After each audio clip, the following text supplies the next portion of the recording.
पढ़ाई से याद आया, हाफ ईयरली एग्जाम्स आ गए। इंग्लिश के नोटबुक स्टोर रूम से निकल के आपके कमरे तक आ गए, बट कोई बात नहीं, एज प्रॉमिस्ड कि अगर आपका हाथ थामा है तो लास्ट मिनट तक आपका साथ देंगे, सपोर्ट करेंगे। तो यहाँ से आपको वो चैप्टर्स का जो इंपॉर्टेंट पॉइंटर्स है, जहाँ जहाँ से क्वेश्चन बन सकते हैं, वो सारा इनपुट मिल जाएगा। हेलो माय रॉकस्टार्स, कैसे हो आप सब? This is English educator Magnolia, welcome to next toppers. हम देश का भविष्य बनाते हैं। तो गाइस, कैसा चल रहा है लाइफ? All good? मजे आ रहे हैं? पढ़ाई से याद आया, हाफ ईयरली एग्जाम्स आ गए। इंग्लिश के नोटबुक स्टोर रूम से निकल के आपके कमरे तक आ गए। वाह क्या बात है। पढ़ाई शुरू की? नहीं की। अब आप बोलोगे मैम इतनी सच्चाई तो नहीं बोलनी थी, बट कोई बात नहीं, एज प्रॉमिस्ड कि अगर आपका हाथ थामा है तो लास्ट मिनट तक आपका साथ देंगे, सपोर्ट करेंगे। तो आज हम वही करने के लिए यहाँ आए हैं कि how do we actually prepare for our English half yearly exams. तो अब देखो, यहाँ मैं पढ़ाने नहीं बैठूंगी, क्योंकि पढ़ाने का रिसोर्स मटेरियल कहाँ से मिलेगा, वो सपोर्ट, वो गाइडेंस मैं देने वाली हूँ। टिप्स एंड ट्रिक्स फॉलो करेंगे आज कि क्या क्या करने से हमारा हाफ ईयरली एग्जाम जो है वो बहुत अच्छे से कंप्लीट कर सके हम। एंड एक सरप्राइज एलिमेंट भी आने वाला है, तो उसके लिए बरकरार रहो यहाँ पे till the end of the video. पहले तो सब सारा टिप्स फॉलो करोगे, उसके बाद मैं वो जो सरप्राइज है वो आपको मैं बताऊंगी। तो चलो, without further delay, let's get going into how to actually prepare for our English half yearly exams.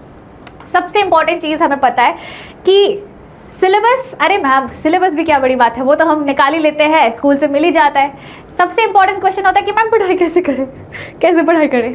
तो वो गाइडेंस हम आज लेके आने वाले हैं। देखो, पढ़ाई कैसे करना है उसका सबसे इंपॉर्टेंट स्टेप होता है कि आपका जो भी सिलेबस है आपके सामने ऐसे चिपका हुआ होना चाहिए, रखा हुआ होना चाहिए, ताकि यू नो कि अच्छा दिस वन इज डन। वो चेकलिस्ट के तरह आप टिक टिक टिक कर पाओ कि हाँ ये चैप्टर्स या टॉपिक्स या कॉन्सेप्ट्स मेरे पूरे हो चुके हैं, एंड दस आई एम कंप्लीटली प्रिपेयर्ड, या 90% या 30% प्रिपेयर्ड। ठीक है, तो सबसे पहला चीज़ है कि ऐसे एक checklist of chapters and topics बना के रखो अपने सामने कि 11th है तो रीडिंग कॉम्प्रिहेंशन एक्सपेक्टेड है, ग्रामर में omissions and error corrections expected है, फिर कुछ चैप्टर्स एंड पोम्स के questions, short answer long answer expected है, रेफरेंस बेस भी आ सकते हैं, एंड राइटिंग स्किल्स भी एक्सपेक्टेड है, including note making, summarisation, debate writing, poster writing and all. Now comes the point कि मैम इन सब का रिपोजिटरी हमें कहाँ से मिलेगा? दैट्स अ बिग क्वेश्चन कि मैम इनका नोट्स हम कहाँ से बनाएं जिन नोट्स को यूज़ करके हम पढ़ाई कर सकें। तो उसके लिए भी डिस्कस करेंगे। ये है उसका सबसे पहला सोल्यूशन कि आपके पास YT पे साइंस वाले 11th के चैनल पे पूरा ऐसा वन शॉट का रिपोजिटरी बना हुआ है। वहाँ पे ग्रामर है, वहाँ पे राइटिंग स्किल्स है, चैप्टर्स है, पोट्री है, रीडिंग कॉम्प्रिहेंशन के गाइडलाइंस है, सब कुछ है। तो यहाँ से आपको वो चैप्टर्स का जो इंपॉर्टेंट पॉइंटर्स है, जहाँ जहाँ से क्वेश्चन बन सकते हैं, वो सारा इनपुट मिल जाएगा। क्वेश्चंस क्या क्या इंपॉर्टेंट होंगे उन चैप्टर्स के, वो भी हर लेक्चर के एंडिंग में आपको मिल जाएगा। तो आपका एक सॉर्ट ऑफ रिपोजिटरी यहीं से बन जा रहा है। दूसरा सेट ऑफ रिपोजिटरी ऐप पे हम जब क्लासेस करते हैं, वहाँ पे इतने बल्क में नोट्स, क्वेश्चन आंसर्स, हर टाइप के MCQ, reference based, short answer, long question, सब मिलता है हमें। वहाँ एक रिपोजिटरी बन गया। मटीरियल्स रेडी है। नोट्स कैसे बनाओगे? जैसे मैंने कहा, इंपॉर्टेंट जंक्चर्स होते हैं कुछ हर चैप्टर्स के, उन इंपॉर्टेंट पॉइंट्स को अगर आप नोट कर लिए एंड उनके इर्द गिर्द थोड़ा सा समरी हमने समझ लिया, देख लिया, चैप्टर को ओवरव्यू समझ लिया। Now next is answer writing practice करना। सबसे पहला गाइडेंस टिप मेरा ये होगा कि revise your notes and practice reading comprehension.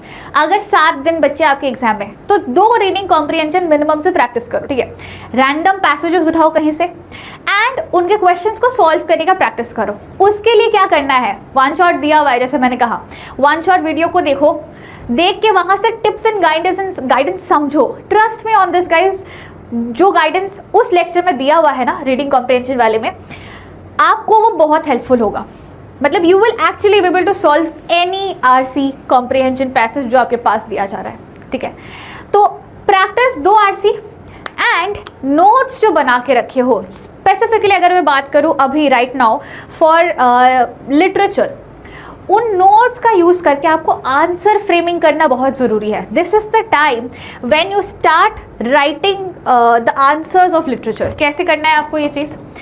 सबसे पहला काम, सपोज एक 6 मार्क का क्वेश्चन है, आपके पास उसके की पॉइंट्स है, उन की पॉइंट्स को उठाओ, और सिंपल सेंटेंसेस में कन्वर्ट करो।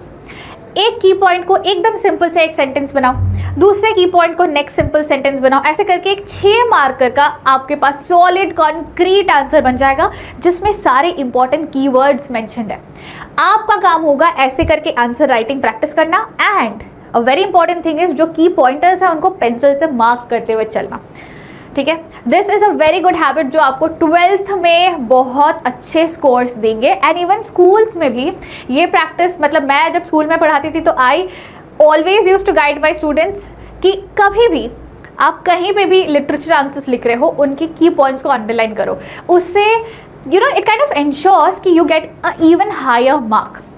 तो वो ज़रूर से प्रैक्टिस करो, सबसे इंपॉर्टेंट है लिटरेचर के लिए कि आप आंसर फ्रेमिंग प्रैक्टिस करो एंड की पॉइंट्स को अंडरलाइन करो। नेक्स्ट क्या पॉइंटर है, next what you suppose to do is you have to practice the writing skills. अब राइटिंग स्किल्स में काफ़ी बच्चों के मार्क्स करते हैं, कारण पता है क्या है, या तो फॉर्मेट भूल जाते हैं, या तो क्रिएटिविटी नहीं दिखाते हैं, या तो जो टॉपिक दिया है उससे डेविएट होकर कहीं और ही भाग जाते हैं। भाई सुनो, यहाँ फुल मार्क्स लाना सबसे आसान है। सबसे पहला काम आपको फॉर्मेट फॉलो करना है। कोई भी राइटिंग स्किल आ जाए, नोट मेकिंग हो जाए, समराइजेशन हो जाए, डिबेट हो जाए, पोस्टर हो जाए, आपको उन कॉन्सेप्ट्स को समझना है। अगेन लेक्चर्स अपने पास हैं। जब आप आंसर शीट में लिखोगे, नंबर 1 फॉर्मेट फॉलो करो, number 2 bring in your creative side. मतलब थोड़ा बहुत तो आप एक्सप्रेस कर ही सकते हो ना, आप मतलब जहाँ जहाँ नीड होता है वहाँ अच्छे से एक्सप्रेस कर देते हो, तो यहाँ भी एक्सप्रेस कर दिया करो, ठीक है। तो make sure you are writing it in a little creative manner. मतलब मैं नहीं बोल रही कि वोकैबुलरी वर्ड्स यूज़ करो, एकदम हैवी वोकैबुलरी यूज़ करके एकदम बहुत फर्निश्ड एंड यू नो एकदम परफेक्ट लेटर या लेटर कहाँ से आ गया, परफेक्ट राइटिंग बनाओ अपना, नॉट रिक्वायर्ड। बट जो ज़रूरी है दैट इज़ थोड़ा सा क्रिएटिव एंगल, इमेजिनरी एंगल डालना उसमें। एंड तीसरा and the most important thing is जो टॉपिक आपके क्वेश्चन में है उस ही टॉपिक को लेके आपको लिखना है, टू द पॉइंट रहना है।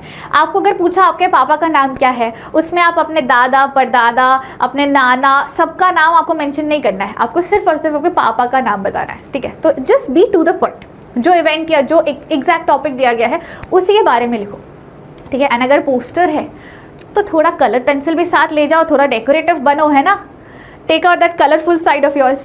तो ये हो गया आपका second tip. Third tip of yours would be timer निकालो। एक टाइमर निकाल के प्रैक्टिस करो कि how do you complete the whole paper in the exact time. 2 घंटे का है, 3 घंटे का पेपर है, तो उसको घर पे पहले प्रैक्टिस करो। लास्ट के 2 दिन खुद ही एक सैम्पल पेपर बना लो या कहीं से सैम्पल पेपर निकाल लो एक 11th के लिए and practice solving that timer के साथ। That is very effective. मतलब आपको अभी समझ आ रहा है कि नहीं उसका importance, I don't know, but practice this, trust me, आपको इसका रिजल्ट पेपर में दिखेगा, ठीक है। अब आते हैं आपके सरप्राइज वाले बात पे। सबसे पहला चीज़ जो आपको करना है, इस वीडियो के नीचे डिस्क्रिप्शन में एक फॉर्म लगा हुआ है, वहाँ पे आपको मेंशन करना है कि आपके सिलेबस में हाफ ईयरली में एग्जैक्टली कौन कौन से टॉपिक्स एंड चैप्टर्स आ रहे हैं। आफ्टर दैट आपका मुझे इनपुट जब मिल जाएगा, फिर मैं ऐसा सोच रही हूँ कि यू नो एग्ज़ाम से पहले अगर मैंने बहुत इंपॉर्टेंट क्वेश्चन या जिसको हम कहते हैं मोस्ट इंपॉर्टेंट क्वेश्चंस है उन चैप्टर्स के, वो अगर आपको प्रोवाइड कर दूँ तो कैसा होगा।